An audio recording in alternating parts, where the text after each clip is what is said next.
Good afternoon guys, and welcome back to Anath Gaming. In today's video we will be discussing the Type 59, a premium Chinese tier 8 medium.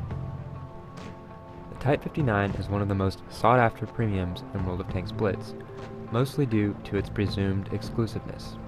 However, the tank isn't actually that exclusive, as it has been sold and otherwise marketed by Wargaming several times.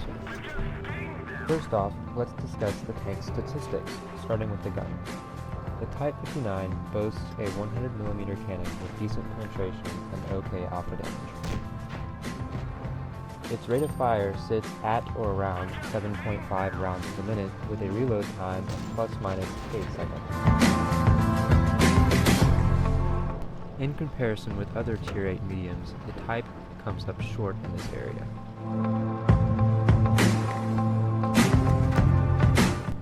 Now on to the hit points and armor. The Type 59 has 1300 hit points with hull armor of 100, 80, and 45 respectively. The turret armor is 200, 150, and 150. However, hard stats aside, how effective is the Type's armor really versus the powerful guns you will see at tier 8?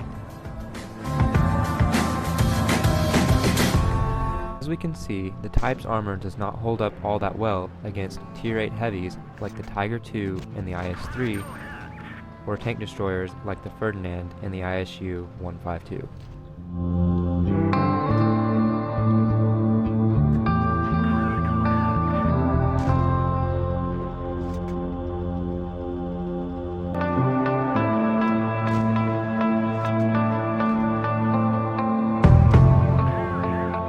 The hull is butter for these tanks, regardless of whether or not they are shooting premium ammunition. The turret, on the other hand, has substantially more armor, along with having a dome shape that further contributes to its effectiveness. What this means is that going hull down is one of the Type's best survival strategies. This clip exemplifies how the turret holds up when the tank is playing hull down. In this example, the Glacial 112's 122mm gun easily ricochets off the Type's turret, but when the 112 switches to heat, he has a much better chance of getting through. Now let's talk about mobility and maneuverability. The Type has a 520 horsepower engine and weighs 36.5 tons, giving it a power-to-weight ratio of 14.25. The tank has a top speed of 56 km per hour. The engine has a 12% chance of catching fire upon being hit. With a hull traverse speed of 56 degrees per second and a turret traverse speed of 46.8 degrees per second, the Type is fairly nimble. These numbers make it a fairly good example of a classic medium. Using Armor Inspector, we can take a peek at where the modules and crew members are located within the tank. Perhaps most noticeable, the Type 59 has a rather large set of ammo racks, with 2 located in the hull and 1 in the turret. There is also a pretty vulnerable fuel tank situated directly behind the left side of the front plate. From my experience with this machine, getting set on fire is not all that uncommon. This makes CO2-filled fuel tanks a viable equipment option if you particularly hate tanks that are prone to being set ablaze. Speaking of equipment options, this leads directly into our next segment. What equipment should you outfit your Type with? I have put improved ventilation class 2, a gun rammer, and a vertical stabilizer on mine, but that would not necessarily be the best set of options for you. In my opinion, your equipment choices depend on your playstyle. Someone who prefers to take a more passive role early in the battle might load a camo net and binocs with coated optics. And no, I am in no way endorsing camping, especially not in this tank. Other excellent options include wet ammo racks to improve your ammo rack durability, and enhanced gun lane drive to buff your aim time, or maybe even enhanced torsion bars if you are a particularly aggressive player.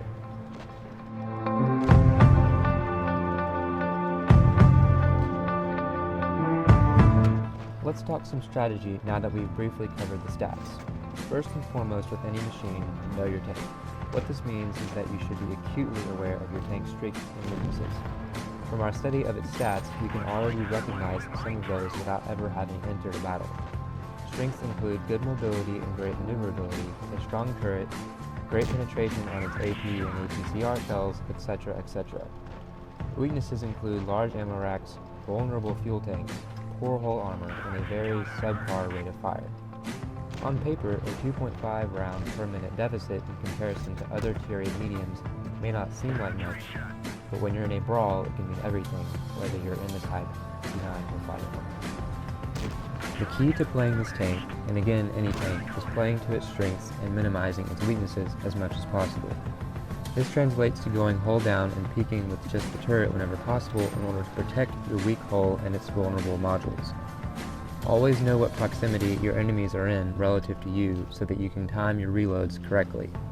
You do not want to trade shots with a tank one-on-one if possible, as your poor reload speed translates to almost any enemy medium out DPMing you and therefore finishing you off first. Don't depend on your armor to withstand those types of brawls while you reload. Traveling in a medium wolf pack is a great strategy.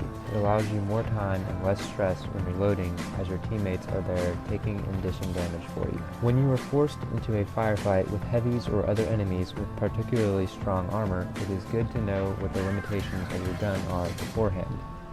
Don't peek out to take a shot on an IS-3 with normal AP loaded. Taking that chance can have disastrous consequences beyond just a bounce, and therefore you should take the cautious route and just load Pramo. I have provided these clips as examples of how fruitless it is to shoot AP at heavily armored opponents like heavies and tier 9s. Your best bet in situations like these is to either load Pramo or attempt to get to your enemy's sides and rear. With the buffs to heavy and TD traverse speeds over the past few months, CODing opponents can be quite frustrating, and thus it is better to surprise your enemy from behind than risk rushing in head-on and then attempting to circle them.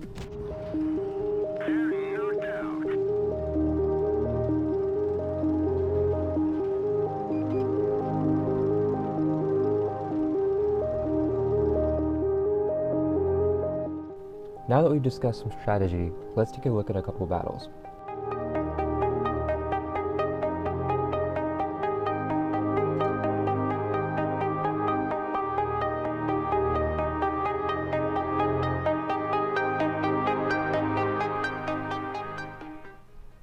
Me and the other mediums have flanked, and actually looks like our TD and our heavy flanked as well. Anyway, I'm just coming up here to get some early spots to confirm that they did indeed go the temple, and there they are, IS-3 already right there in an excellent position for him. But as we're going to see in a minute, it's not going to matter because we're not in the optimal position for him to take advantage of his position. I'm just going to pop out here and take a couple snapshots to maybe keep the enemy from just all-out rushing us, or rushing me, that is, as my fellow mediums finish flanking. I don't really know what they're doing over there. I think they're trying to push that corner. But I'm kind of hoping that our heavy and our TD will support me as I'm up here, but they don't actually do that, as you'll see here in a minute when this Indian comes around and gets a shot into my rear, and the SP-1C does the same thing. I've got the back of this T-28, so I've decided to go ahead and just push on him and hopefully take him out of the battle to help our mediums as they finish flanking. Now right there, I don't know if you saw that, but I actually avoided taking a shell from that T-34 because I was exercising situational awareness, which saved me 400 hit points. We'll just go ahead and finish off this T-28.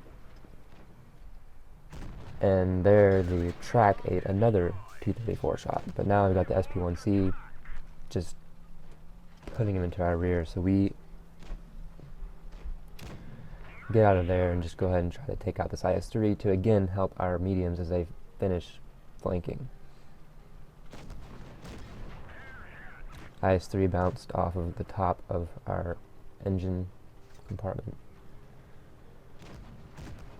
And right here, I don't know if you saw that either, but I was actually using the IS-3 to keeping him between me and the SP-1C so that I could stay alive. And then I ended up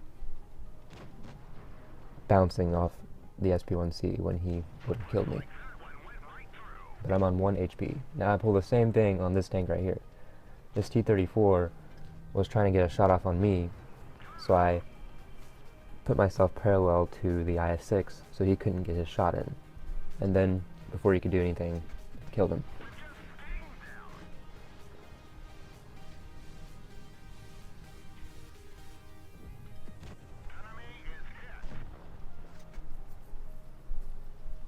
Positioning in this battle is very crucial because without me killing that T-28 and that IS-3, our mediums may not have been able to successfully flank, and we may have lost the battle.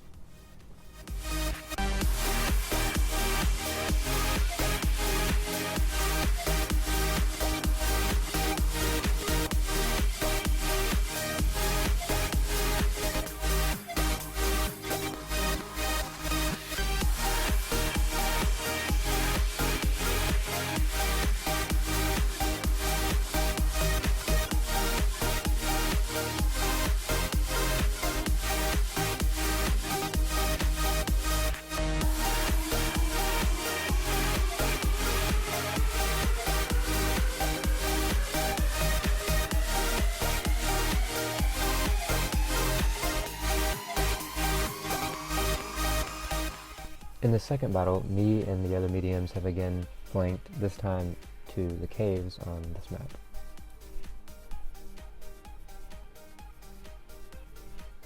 We meet a couple of their mediums up here, but they fall back pretty quickly. For some reason it looks like our RU actually YOLO'd in this one too, just like he did in the last battle. Not sure what's up with that.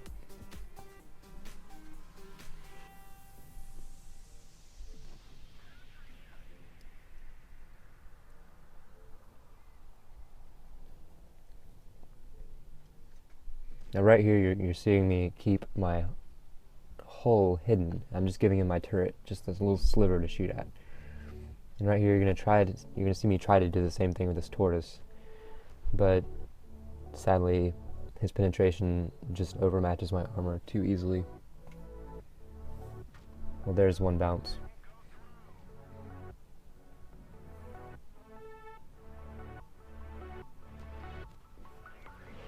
But he's pinned me 2 out of 3 times, which just demonstrates that the turret may be strong, but against tier 9 TDs and tier 9 tanks in general, good luck. I mean, it's going to depend a lot, so don't depend on it ever.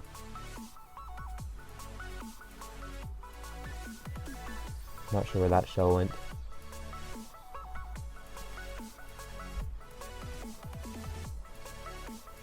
And that Jagdpanther 2 was in that bush this whole time, and I guess he just didn't fire at me? I don't know.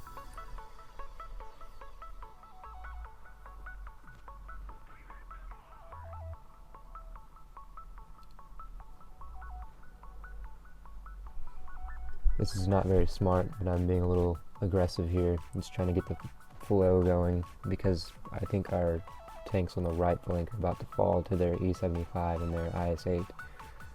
So I just want to get in here and kill these guys so we can go over there and help them before they fall, and then we have people behind us and in front of us. And I guess the tortoise actually bounced off of me again there.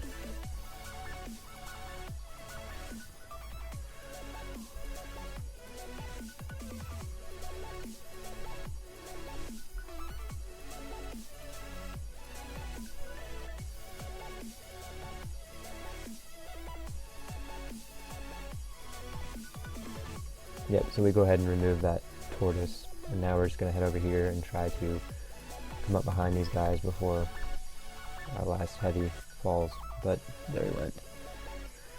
And their mediums actually ran from where we were and actually went in to help their heavies, which is probably what we should have done, but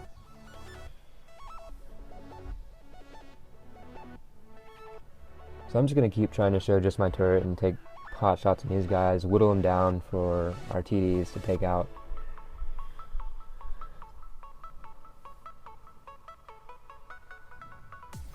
But our last tier 9 just died, and now it's 3v2, we're not 2v2. as our Jagdpanther actually puts in work here and just decimates that guy in the E75. And now it's down to a 2v1. So as you can see with this battle, it was all about protecting my turret, no matter what. Just get in a position where you can protect your turret.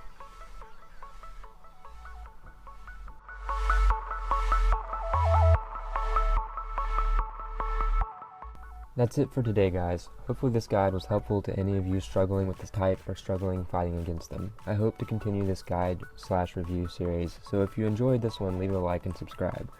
If you have any tips for how I can do better, or you have any requests or suggestions, leave a comment down below. Have a great day and good luck on the battlefield.